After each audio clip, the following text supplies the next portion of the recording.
एआईयूडीएफ के चीफ बदरुद्दीन अजमल का बड़ा बयान सामने आया है। बिना मोहलत दिए सरकार लोगों को घर से नहीं निकाल सकती है, लोगों के घर तोड़ रही है। चुनाव में बुलडोजर कार्रवाई का मुद्दा बनाएंगे, चुनाव में मदरसों पर हो रही कार्रवाई को भी बनाएंगे मुद्दा।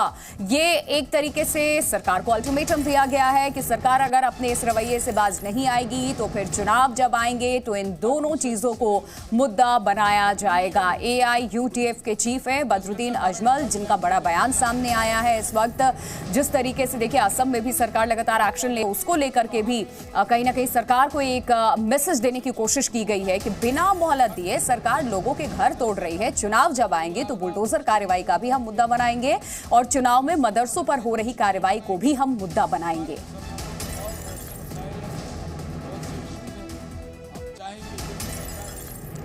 मदरसा का उस वक्त अगर यही हाल रहा तो उसको भी इशू बनाएंगे। ये सब घर से ही हैंडीक्राफ्ट का बिजनेस करके हर महीने लाखों कमाते हैं। आपको भी ये करना है, इनसे सीखना है तो फ्रीडम ऐप को अभी डाउनलोड कीजिए। लेकिन सिर्फ मदरसे को इशू नहीं बनाएंगे। हमारे मुसलमानों के और बहुत से मसाइल हैं, बहुत से इश्यूज हैं। हम चाहेंगे जो भी सरकार हो उसके ऊपर वो काम करे। उनके ज़मीनों का मसला है। आज इवेक्शन का क्या हाल हो रहा है, जब से ये गवर्नमेंट आई है हर दूसरे तीसरे दिन इवेक्शन कर रहे हैं और इलीगल इवेक्शन कर रहे हैं। 10 घंटा 12 घंटा भी टाइम नहीं देते, रात को 12 बजे जाके लोगों को नोटिस देते हैं, वो भी फेंक के आ जाते हैं। सुबह हाथी लेके और बुलडोजर लेके पहुंच जाते हैं। तो ये सब चीज़ इशू होगा और इशू बन रहा है। तो असम में सक्रिय राजनीतिक दल एआईयूडीएफ प्रमुख बदरुद्दीन अजमल ने कांग्रेस और टीएमसी से नीतीश कुमार के संभावित महागठबंधन में शामिल होने की अपील की है।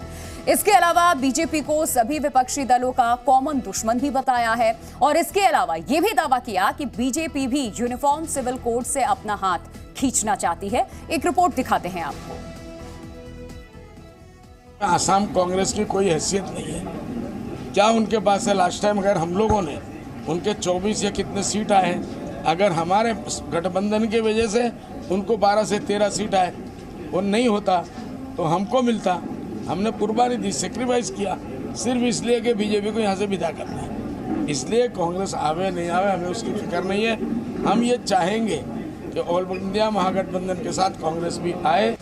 ये हैं all India United democratic front के अध्यक्ष बदरुद्दीन अजमल, जो एक तरफ कह रहे हैं कि असम में कांग्रेस की कोई हैसियत नहीं है, वहीं दूसरी तरफ कह रहे हैं कि बीजेपी के खिलाफ बनने वाले मोर्चे का कांग्रेस हिस्सा बने। दरअसल नीतीश कुमार के नेतृत्व में बनने जा रहे संभावित ऑल इंडिया गठबंधन को बदरुद्दीन अजमल ने अपना समर्थन दे दिया है।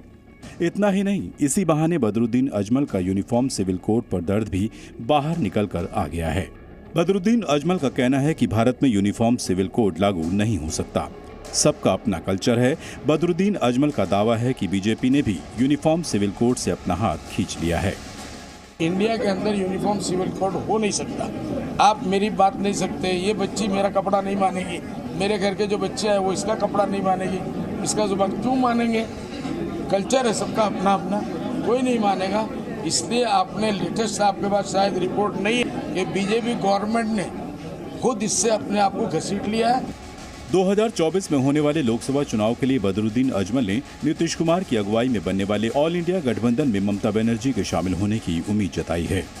उस महागठबंधन में ममता बनर्जी भी आ जाएगी और कांग्रेस भी आ जाएंगे, ऑल इंडिया वाले। और महागठबंधन बना क्यों है? इसलिए कि सेंट्रल से बीजेपी को रवाना करना है। देश में बेशक अभी तक किसी भी विपक्षी नेता ने नीतीश कुमार को अपना नेता घोषित नहीं किया है, लेकिन बदरुद्दीन अजमल ने न केवल नीतीश कुमार को अपना नेता मान लिया, बल्कि इसी दम पर 2024 में बीजेपी की विदाई का ऐलान भी कर दिया है।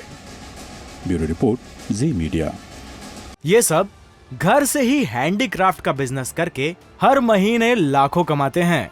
आपको भी ये करना है, इनसे सीखना है तो फ्रीडम ऐप को अभी डाउनलोड कीजिए।